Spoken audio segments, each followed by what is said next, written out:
무언가를 하지 말라고 하면은 더 하고 싶어지는 것이 사람의 마음이 아닐까 싶습니다. 하지 말라고 하면은 더 하게 되는 이 청개구리 심보는 비단 아이들만의 심리는 아닌 것 같아요. 낙서 금지라고 쓰여 있는 벽에는 낙서가 더 많고, 이곳에 쓰레기를 버리지 마시오라고 쓰여진 편말의 그 밑에는 쓰레기가 수북히 쌓여 있는 것을 종종 보게 됩니다. 유난히 시험 기간에는 텔레비전에 재밌는 게 많이 나오죠, 그렇죠? 그리고 다이어트 할 때는 세상 온갖 것들이, 책상을 제외한 온갖 것들이 다 맛있게 보일 때가 있습니다. 제 경우에는 그런 심보가 좀 있어요. 식당이나 카페에 들어갈 때 당기시오라고 써 있을 때는 무조건 밀고 들어가는 그런 못된 심보가 있습니다. 근데 이게 저만 그런 게 아니고 심리학에 리액턴스 효과라는 게 있다고 해요. 이게 뭐냐면은 사람이 어떤 일을 금지당했을 때 자신의 자유가 침해당하고 있다는 생각이 들면은 일종의 불만 욕구가 생겨서 더더욱 그 일에 매달리게 된다고 합니다. 잃어버린 자신의 자유 선택 의지를 회복하려는 마음이 작동하는 거죠. 여러분 지금부터 절대 곰을 생각하지 마세요. 절대 곰을 생각하지 마세요. 곰을. 뭔가가 금지되면은 오히려 그게 더 우리의 뇌리에 남는 게 인간의 마음이 아닐까 싶은데, 양귀자님의 나는 소망한다, 내게 금지된 것을 이라는 소설이 있습니다. 그 소설에 이런 구절이 있어요. 모든 금지된 것은 유혹이고 아름다움이다. 죽음조차도. 뭐 이런 구절이 있습니다. 무언가를 금지하는 것 자체가 오히려 더 강력한 유혹이 되곤 하는 것이죠. 그렇다면 하나님은 일부러 아담을 유혹하고 넘어뜨리기 위해서 선악과를 만드셨을까? 모든 인간이 죄와 사망의 나락으로 떨어지게 된 근본적 이유가 이 선악과를 먹은 이후라고 성경은 말하는데, 그러면 그것을 굳이 왜 만드셔가지고 인간으로 하여금 그런 죄에 빠지게 하셨을까? 그런 생각이 드는 거죠. 아담이 선악과를 먹음으로 온 인류가 죄인이 되었다는 말씀을 대할 때마다 저는 참 그것을 납득하기가 참 어려웠습니다. 나아가서 그런 일이 벌어지게 만든 하나님이 원망스럽기까지 했어요. 하나님 대체 왜 이 선악과를 만드셔가지고 이 사단을 내시나? 아담이 먹을 걸 뻔히 아시면서도 아셨을 거 아니에요, 그렇죠? 떡 하니 동산 중앙에다가 이렇게 놓으시는 심리는 대체 뭐란 말인가? 이게 이제 저의 솔직한 심정이었죠. 하나님은 왜 선악과를 만드셨을까요? 오늘부터 이제 죄와 은혜라는 주제로 이 창세기 본문에서 선악과 지점들을 강의하면서 이 지점을 같이 한번 살펴보려고 합니다. 세 가지로 오늘 한번 말씀드릴 텐데요. 첫 번째는 선악과는 언약의 증표입니다. 한번 따라해 주시죠. 선악과는 언약의 증표이다. 한마디로 아담이 누구인지를 말해주는, 아담의 정체성을 규정하는 언약의 증표라고 할 수 있겠어요. 여러분 창세기를 보면은 마지막 인물, 첫 번째 인물이, 주요 인물이 아담이고 마지막 주요 인물이 이제 요셉입니다. 이 두 인물이 아주 묘하게 대치가 되는데요. 아담으로 인해서 그의 가족들과 후손들이 사망에 빠지게 되었다면, 요셉 한 사람으로 인해서 그의 후손들은 기근이라는 죽음 위기에서 건진받게 되죠. 바로 그 요셉이 애굽의 총리가 될 때 바로가 그에게 이렇게 말합니다. 창세기 41장 38절에서 40절이에요. 바로가 그의 신하들에게 이르되 이와 같이 하나님의 영에 감동된 사람을 우리가 어찌 찾을 수 있으리요 하고 요셉에게 이르되 하나님이 이 모든 것을 내게 보이셨으니 너와 같이 명철하고 지혜 있는 자가 없도다. 너는 내 집을 다스리라. 내 백성이 다 내 명령에 복종하리니 내가 너보다 더 높은 것은 내 왕좌뿐이니라. 자, 여러분 마지막 구절에서 내가 너보다 더 높은 것은 이 왕좌뿐이다 라고 말한 이유는 뭡니까? 그 왕좌를 보면서 보암직도 하고 먹음직도 하고 탐스럽기도 한 그런 유혹을 주고, 나는 언제 저와 왕좌를 차지할 수 있을까? 그런 유혹을 느끼라고 이렇게 말한 게 아니죠. 이건 사실 엄청난 선포입니다. 요셉이 어떤 사람인지를 애굽 전역에 선포해 주는 이야기예요. 요셉보다 높은 사람, 요셉을 주관할 수 있는 사람은 오직 왕인 나밖에 없고, 내 집안이니까 어디요? 애굽 전체가 요셉의 명령 아래 있다는 것을 선포하는 어마어마한 사건인 거죠. 그러니까 왕좌라고 하는 거는 요셉을 시험하여 넘어뜨리려고 만든 유혹의 도구가 아니라 요셉이 어떤 존재인지를 말해주는 도구라고 할 수 있습니다. 선악과를 인간에게 주신 이유는 뭐냐면 온 땅을 다스리는 하나님의 대리자가 바로 인간이라는 것을 선포해 주시는 것이죠. 오직 하나님만이 그의 주인이실 수 있을 만큼 크고 존귀한 존재가 바로 인간이다라는 것을 선포해 주신다라는 거죠. 이것이 선악과를 통해서 하나님이 온 땅에 선포하신 아담의 정체성이었습니다. 요셉이 바로의 왕좌를 보면서 총리로서의 자신의 정체성을 기억하고 감사할 수 있었던 것처럼 하나님은 아담에게도 동일한 증표를 주신 것이죠. 거기에 아담이 그었던 공로와 노력을 행한 것이 없습니다. 그래서 우리는 이것을 언약이라고 부르죠. 하나님이 일방적으로 아담을 부르시고 아담을 온 세상을 다스리고 경영하는 하나님의 대리자로 세워주셨습니다. 두 번째 이유가 있어요. 선악과는 그렇기 때문에 하나님이 우리를 가장 존귀한 존재로 지으셨다는 증거이기도 합니다. 하나님은 인간을요, 피조물 중에 유일하게 하나님과 교제할 수 있는 인격체로 창조하셨어요. 여러분, 인격과 인격의 만남, 인격과 인격의 교제를 하려면 반드시 있어야 되는 게 있습니다. 뭐냐면 그의 자유의지예요. 자발적으로 선택할 수 없으면 인격체가 아닙니다. 사랑이라고 하는 가장 아름다운 행위도 자발성이 없다면 그 고귀함을 잃어버릴 수밖에 없어요. 예를 한번 들어보겠습니다. 한 남성이 한 여성을 너무 사랑해서 그 여인을 집으로 초대합니다. 그리고 이내 그 여인을 집에 가둬두고 절대 밖으로 나가지 못하게 해요. 그런 다음에 온갖 명품과 온갖 산의 진미를 다 갖다 주면서 사랑한다고 매일 고백합니다. 여러분, 이건 사랑입니까? 집착입니까? 이건 범죄죠, 범죄. 사랑한다고 해서 그 인격체가 나를 사랑할 수도 있고 사랑하지 않을 수도 있는, 선택할 수 있는 자유가 없다면 그건 인격적 사랑이 아니에요. 하나의 인격체가 할 수 있는 최고의 찬사는 그래서 자발적 복종입니다. 반대로 말해볼까요? 하나의 인격체를 짓밟는 최악의 방식은 무조건적 복종의 강요이죠. 그러니까 하나님께서 인간을 창조하시고 선악과를 주신 이유는 인간이 하나님께 순종할 수 있고 하나님을 사랑할 수도 있지만 그러지 않을 수도 있는 이 위험천만한 선택권을 인간에게 주신 거죠. 왜 그렇습니까? 그래야만 인격적 관계이기 때문이에요. 그래야만 하나님과 인격과 인격으로 교제할 수 있는 동등한 관계 속으로 초대되는 것이기 때문에 그렇습니다. 오늘 저희 아들이 어릴 때 그 마이쮸 과자를 그 젤리라고 해야 되나요? 그걸 너무 좋아했어요. 그래서 오늘 오더니 제 귀에도 아빠 사랑해요. 아빠 너무 멋져요. 근데 마이쮸 좀 사주세요. 여러분, 이 아이의 뻔뻔스러움이 얼마나 사랑스럽습니까? 만약 이렇게 말했다면 아버님, 제가 아버님의 구두를 닦았고 동생에게 장난감을 양보했으며 아버님이 안 계실 동안 이런 선한 일을 했으니 저에게 상급으로 마이쮸를 내려주시기를 간구합니다. 이러면 오히려 마음이 아플 것 같아요. 그렇죠? 아빠를 사랑하는 마음도 있지만 그 안에 마이쮸를 먹고 싶은 마음을 숨기지 않는 솔직함. 이게 이제 인격적 관계고 이게 인격체인 거죠. 창조의 완전성은 인간의 자유의지가 빚어내는 개방적 세상에서의 완전성이어야 합니다. 하나님이 만드신 세상은요, 보시기에 좋았던 완전한 세상이었어요. 그리고 그 피조 세계에서의 완전성은 하나님의 형상대로 지음받은 인격체들이 자신의 자발성을 마음껏 누릴 수 있는 그런 상황일 때 가능한 완전성이었습니다. 무슨 말이냐면은 여러분, 피카소의 그림을 한번 생각해 보세요. 피카소의 그림은 그 자체로 완전합니다. 거기에 누군가가 손을 대면 어떻게 돼요? 그 그림의 가치가 떨어지는 거죠. 그런데 반면에 아기들의 놀이방을 한번 생각해 보세요. 여러분이 처음 이제 아이를 낳고 그 방을 막 꾸미는 거예요. 거기에 푹신한 매트도 깔아놓고 장난감도 놓고 간식도 놨어요. 이 자체로는 깔끔하지만 완벽하지 않아요. 아이들이 그 안에서 마음껏 뛰어놀을 때 때론 더럽히기도 하고 때론 망가뜨리기도 하지만 아이들이 그 방에서 마음껏 놀 때 놀이방으로서 완전히 기능하는 거죠. 창조의 개방적 완전성이랑 이런 거예요. 하나님께서 인간을 온 땅을 다스리는 하나님의 대리자로서 세우셨습니다. 그 안에 자신의 자유를 마음껏 누리면서 그 자유를 발현하면서 그 가운데 피어내는 자발적 순종과 자발적 예배, 그것이야말로 진짜 하나님을 영화롭게 하는 방식이었던 것이죠. 선악과는 온 땅을 다스리는 하나님의 대리자로서의 아담의 정체성을 드러내는 언약의 증표이자 그를 가장 존귀한 인격체로 창조하셨다는 증거였다는 것이죠. 사랑하는 성도 여러분, 나 자신이 비참하다고 느껴지는 순간들이 있습니다.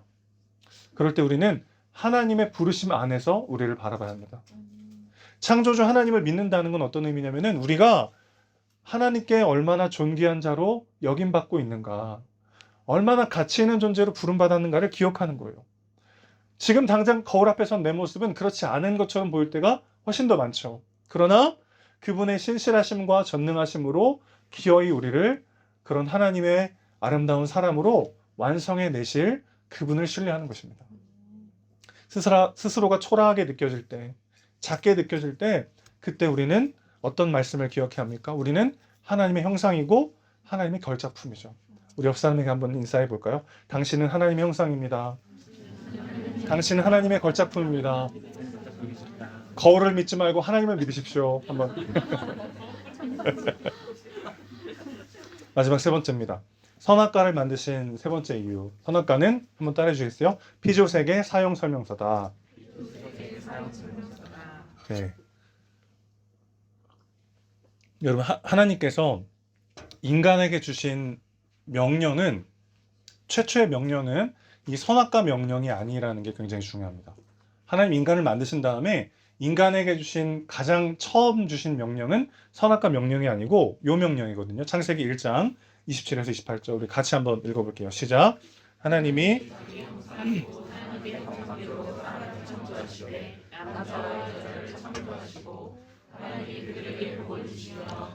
그들에게 이르시되 생육하고 번성하여 땅에 충만하라. 땅을 정복하라. 바다의 물고기와 새와 땅에 움직이는 모든 생물을 다스리라 하시니라. 여러분, 이 명령을 먼저 주셨습니다.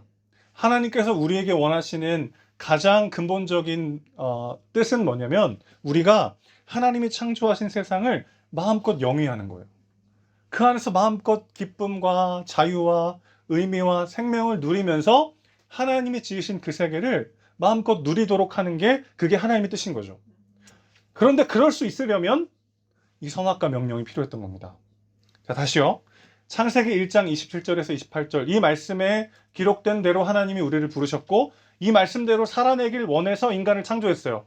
그렇게 살아내기 위해서는 선악과의 명령이 필요했던 거죠. 왜 그렇습니까? 인간은 더를 외치다가 항상 망하기 때문이에요. 나쁜 걸 갈망하는 게 아니라 좋은 것을 지나치게 원하고 갈망하면서 우리는 삶을 비참하게 만들 때가 참 많이 있죠. 선악과라는 건 뭡니까? 인간이 다 가질 수 있지만 그 다 가질 수 있음에 대한 포기를 통해 하나님의 왕되심을 고백하라는 하나님의 부르심이죠. 이건 누굴 위한 겁니까? 하나님을 위한 게 아니에요.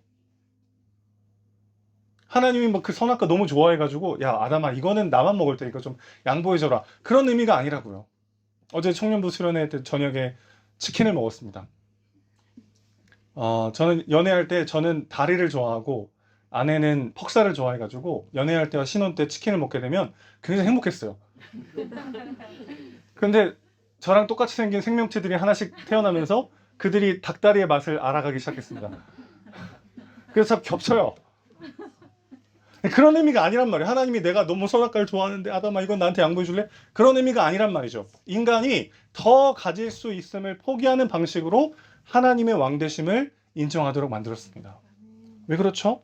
정말 아름다운 것들이요. 정말 좋은 것들이요. 우리는 그것을 과도하게 추구하다가 우리의 삶을 망가뜨릴 때가 참 많이 있기 때문에 그렇죠. 우리의 시간, 우리의 물질, 우리의 마음을 우리가 다 가지려 할 때 우리는 그것의 노예가 됩니다. 어떤 사람을 한번 사랑한다고 생각해 보세요. 그 사람을 사랑하는 건 좋은 일이죠. 그런데 그 사람을 지나치게 사랑하여 그 사람이 내 존재의 중심을 차지할 때 우리의 삶은 늘 비참해지는 거죠. 그러니까 더를 외치다가 우리의 삶은 늘 무너지기 때문에 거기에 영적 브레이크를 걸어 내신 것이 바로 하나님의 뜻이고 그게 바로 선악과라는 것입니다. 여러분 아무리 좋은 차도 막 1초에 갑자기 100km를 갈 수 있는 스포츠카도 브레이크가 없다면 그건 그냥 흉기에 불과해요. 아무리 좋은 것이라 할지라도 그것에 브레이크가 걸리지 않는다면 그것이 우리의 삶을 비참하게 한다는 거죠. 자녀를 사랑하는 일도 성공을 추구하는 것도 내가 무언가를 이뤄내는 것도 그 모든 것들이 다 좋은 것이고 하나님은 그것을 통해서 우리가 기쁨과 만족과 의미를 누리기 원하시지만 그러기 위해서는 멈출 수 있어야 한다는 것입니다. 더 가질 수 있음에 대한 포기 이걸 통해 하나님의 왕되심을 인정하도록 만드신 거죠. 우리 하나님 얼마나 아름다운 분입니까? 정말 너무너무 귀한 분이죠. 이런 말을 하는 것 자체가 죄송스러울 정도로. 세상의 왕들을 생각해 보세요. 여러분, 인류 역사 속에 세상의 모든 왕들은 백성을 착취하는 방식으로 자신의 왕권을 세워왔습니다. 백성들에게 군역도 하게 하고 많은 것들을 빼앗으면서 많은 것들을 바쳐야만 자신의 왕권을 인정하는 것처럼 그렇게 많은 제도들을 설계했죠. 그런데 우리 진짜 왕이신, 온 우주의 왕이신 그분은 어떻게 자신의 왕권을 고백하도록 말씀하셨습니까?